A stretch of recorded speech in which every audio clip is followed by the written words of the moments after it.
અમદાવાદમાં ડ્રગ્સ માફિયાઓ દ્વારા ડ્રગ્સ ઘુસાડવા માટે જે નિત નવા કિમિયાઓ અપનાવવામાં આવી રહ્યા છે તેના કારણે પોલીસ પણ ચોંકી ઉઠી છે। ત્યારે અમદાવાદ ક્રાઇમ બ્રાન્ચે આજે સવારના સમયે સરખેજ સર્કલ પાસે મોટી સફળતા પ્રાપ્ત કરી છે। વાત કરવામાં આવે તો ઇકોકારની અંદર સ્પેર વ્હીલની અંદર ડ્રગ્સનો જથ્થો મૂકીને અમદાવાદમાં લવાઈ રહ્યો હતો અને અમદાવાદ ક્રાઇમ બ્રાન્ચના પીઆઈને આ અંગે બાતમી મળે છે અને ત્યારબાદ સમગ્ર ઓપરેશન ક્રાઇમ બ્રાન્ચ પાર પાડે છે। સમગ્ર મામલો વાત કરીશું આ વિડીયોમાં। વૈષ્ણવજન તો તેને કહીએ જે પીડ પરાઈ જાનાને રે।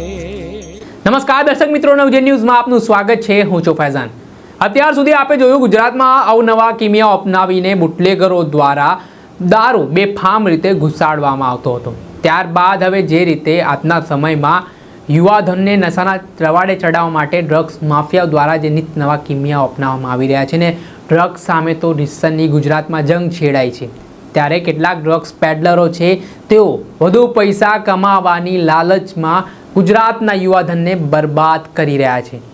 ત્યારે અવારનવાર આ મામલે ગુજરાત પોલીસ દ્વારા ડ્રગ્સ માફિયાઓ સામે કડક કાર્યવાહી પણ કરવામાં આવતી હોય છે, તેની ધરપકડ પણ કરવામાં આવતી હોય છે। ત્યારે અમદાવાદમાં ડ્રગ્સ ઘુસાડવાનું ષડયંત્ર અમદાવાદ ક્રાઇમ બ્રાન્ચે નિષ્ફળ પાડ્યું છે। જોકે એક સમય માટે ક્રાઇમ બ્રાન્ચ પણ ચોંકી ઉઠી હતી, કેમ કે આ વખતે મોડસ ઓપરેન્ડી કંઈક અલગ પ્રકારની હતી, જેમાં આરોપી ઇકો કારની અંદર જે સ્પેર વ્હીલ હોય તેના અંદર 1 કિલોની આસપાસ ડ્રગ્સ, જેની અંદાજિત બજાર કિંમત 1 કરોડ રૂપિયાની થાય છે, તેમાં છુપાવીને લાવી રહ્યો હતો ને તે જે આરોપી બીજો છે તેણે જે ડિલિવરી મંગાવી હતી તેને આપવા જઈ રહ્યો હતો। તે દરમિયાન ક્રાઇમ બ્રાન્ચે આ ઓપરેશન પાર પાડ્યું છે।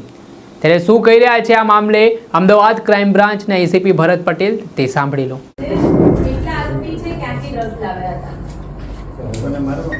અમદાવાદ શહેર ક્રાઇમ બ્રાન્ચની ટીમને ગઈકાલે મળેલી બાતમી આધારે રાત્રે સરખેજ સર્કલ પાસેથી 2 આરોપીઓ સાથે કુલ 984 ગ્રામ એમડી ડ્રગ્સનો જથ્થો પકડાયેલો છે। આ જથ્થો જે છે એ વિષ્ણુ વાદી નામના જે બંને આરોપી પૈકીને એક આરોપી છે, જે સદાતપુરા ઈડર તાલુકાના વતની છે અને ઉદયપુરથી આ જથ્થો એમની પાસેની મારુતિ ઇકો કારમાં સ્પેરવ્હીલમાં અંદર છુપાવી અને લઈને અમદાવાદ આવેલા હતા। આ જથ્થાની ડિલિવરી જ્યારે સરખેજ કેનાલ પાસે ખતેવાડી કેનાલ પાસે રહેતા સરખેજ વિસ્તારના આસિફ હુસેન રૂપે ગોટુને આપવા જઈ રહ્યા હતા, ત્યારે બંને આરોપીઓને મારુતિ કાર તથા એમડી ડ્રગ્સના જથ્થા સાથે પકડી પાડવામાં આવેલો છે।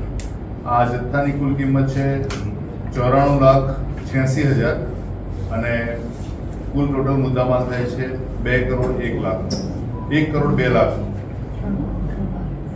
આ 1 કરોડ 2 લાખનો જે મુદ્દામાલ ઝડપવામાં આવેલો છે એ પૈકી આ જે મુદ્દામાલ ઉદયપુરથી વિષ્ણુભાઈ વાદી જે લાવ્યા છે, તો ઉદયપુર ખાતે માત્ર ટૂંકું નામ મળેલું છે, અતિક નામના વ્યક્તિએ ઉદયપુરથી એમને માલ આપેલો હતો અને આ માલ ફતેવાડી કેનાલ પાસે રહેતા આસિફ હુસેનને આપવાનો હતો। સર, મોડસ ઓપરેન્ડી શું હતી ને કેટલા સમયથી આ લોકો આવતા? પ્રાથમિક પૂછપરછની મળેલી માહિતી મુજબ વિષ્ણુવાદી દ્વારા આ બીજી વખત ડ્રગ્સ લાવવામાં આવેલું છે અને આસિફ હુસેન પણ આ એમડી ડ્રગ્સના ગેરકાયદેસરના કારોબારમાં સંકળાયેલો છે। આ જથ્થો એમણે ઉદયપુરથી જ્યારે લઈને આવવાનો હતો ત્યારે એમણે એ કારમાં બીજો સામાન્ય પ્રકારનો સામાન રાખેલો હતો અને સાથે સ્પેર વ્હીલમાં આ 984 ગ્રામ એમડીનો જથ્થો અંદર છુપાવેલો હતો। બંને આરોપીની હાલ પૂછપરછ ચાલુ છે। આ મુદ્દામાલ જે છે એમડી ડ્રગ્સ અમદાવાદમાં કઈ જગ્યાએ આપવાનું હતું એ વિશે પણ તપાસ હાથ ધરવામાં આવનાર છે અને અમદાવાદ શહેર ક્રાઇમ બ્રાન્ચ દ્વારા ડ્રગ વિરોધી ઝુંબેશ વધુ અસરકારક બને તે માટેના તમામ પ્રયત્નો હાલ ચાલી રહેલા છે। વિષ્ણુ આની પહેલા જ્યારે લાવે ત્યારે કોને આપે તો જથ્થો કે આ જ આરોપીને આપે તો અંગે કોઈ હકીકત ખરી? હજુ પ્રાથમિક પૂછપરછ પ્રથમ તબક્કામાં હોય આ તમામ વિગતો બહાર આવનાર છે, જે આપની સાથે શેર કરવામાં આવશે। એ જથ્થો સર કેટલો હતો એ ના, એ જથ્થાની ડિટેલ્સ પણ મેળવવા। આસિફ હુસેનનો બેકગ્રાઉન્ડ શું છે? કેટલા સમયથી જથ્થા હશે? આસિફ હુસેન 35 વર્ષની ઉંમરનો છે અને એ છૂટક કામ કરે છે અને આ પ્રકાર જે એમડી ડ્રગ્સના જે કારોબારમાં છે છેલ્લા થોડા સમયથી અંદર એક્ટિવ થયેલો છે। કોઈ બેકગ્રાઉન્ડ એનું નહીં? એ 1.5 વર્ષથી આ પ્રવૃત્તિમાં સંડોવાયેલો હોવાનું જણાય છે। વિષ્ણુ સામે સર અગાઉ જે 2 ગુના છે એ કેવા પ્રકારના? વિષ્ણુ વાદી વિરુદ્ધ મોટર વ્હીકલ એક્ટના અને બોમ્બે પોલીસ એક્ટ હેઠળના ગુના છે. એમાં એક ગુનો એની જે મોડસ ઓપરેન્ડી છે, જે પ્રકારે આ વાહન લઈને એ ડ્રગ્સનો જથ્થો અમદાવાદ પહોંચાડેલો હતો, ઈડર પોલીસ સ્ટેશન ખાતે નોંધાયેલો અગાઉ નોંધાયેલો છે, જેમાં પૂર ઝડપે અને બેદરકારી રીતે વાહન હંકારી અને પોલીસ રોકે તે વખતે વાહન છોડીને ભાગી ગયેલો છે. એટલે એની હાલની એમો જોતા એ જે તે વખતે નોંધાયેલો ગુનો પણ સજાની દ્રષ્ટિએ એટલો ગંભીર નથી, પરંતુ મોડસ ઓપરેન્ડીની રીતે બહુ અગત્યનો છે. સર ગાડી કોની? આ જે વ્હીકલ છે મારુતિ ઇકો, એ વિષ્ણુવાદીના ભાઈની સગા ભાઈની ગાડી છે અને એ પોતે મારે ફરવા જવું છે એ રીતે કહીને ગાડીને લઈને ગયો. સર વિષ્ણુએ ગાડી છોડીને જવાનો હતો અથવા તો મૂકીને જવાનો હતો, સામાનમાં શું ઉતારવાનું હતું, શું એમો અહીંયા આવે? જે પ્રાથમિક પૂછપરછમાં માહિતી મળી છે પ્રમાણે વિષ્ણુવાદી જ્યારે આ એમડી ડ્રગ્સનો જથ્થો અમદાવાદ લઈને પહોંચશે ત્યારે સાણંદ સર્કલ પાસેથી આસિફ હુસેનને સાથે એ ગાડી લઈને જશે અને જથ્થામાંથી માત્ર સ્પેર વ્હીલ ઉતારી અને પરત થઈ જશે, જેથી જથ્થાની આપલે અથવા તો બીજી કોઈ પણ પ્રકારની વિગતો બહાર ના આવે અને બહુ સરળતાથી કોઈની પણ ધ્યાનમાં આવ્યા વગર એ પાછું જઈ શકે. સર, જે એમઓ છે, એમો એમને ક્યાંથી આઈડિયા આવ્યો કે કોઈ ફિલ્મમાંથી આઈડિયા લીધો છે કે પછી એ લોકો કેવી રીતે પ્લાન કર્યો? સામાન્ય રીતે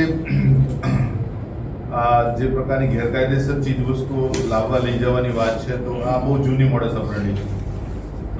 રૂપિયાનું ટ્રાન્ઝેક્શન જો સ્પેર વ્હીલ ઉતારીને જવાનો હતો તો બાકી જે રાજસ્થાનમાં આર્થિક છે એને રૂપિયા કેવી રીતે મોકલવાના હતા, પહેલા પહોંચી ગયા હતા કે એના માટે તો બીજો સપ્લાયર? આ જે મુદ્દામાં જે એમણે મેળવ્યો છે એમાં થોડુંક ડાઉન પેમેન્ટ એમણે મોકલેલું હતું શરૂઆતમાં, અને ત્યાર પછીનો બાકીનો જે એનું પેમેન્ટ જે છે એ કરવામાં આવ્યું.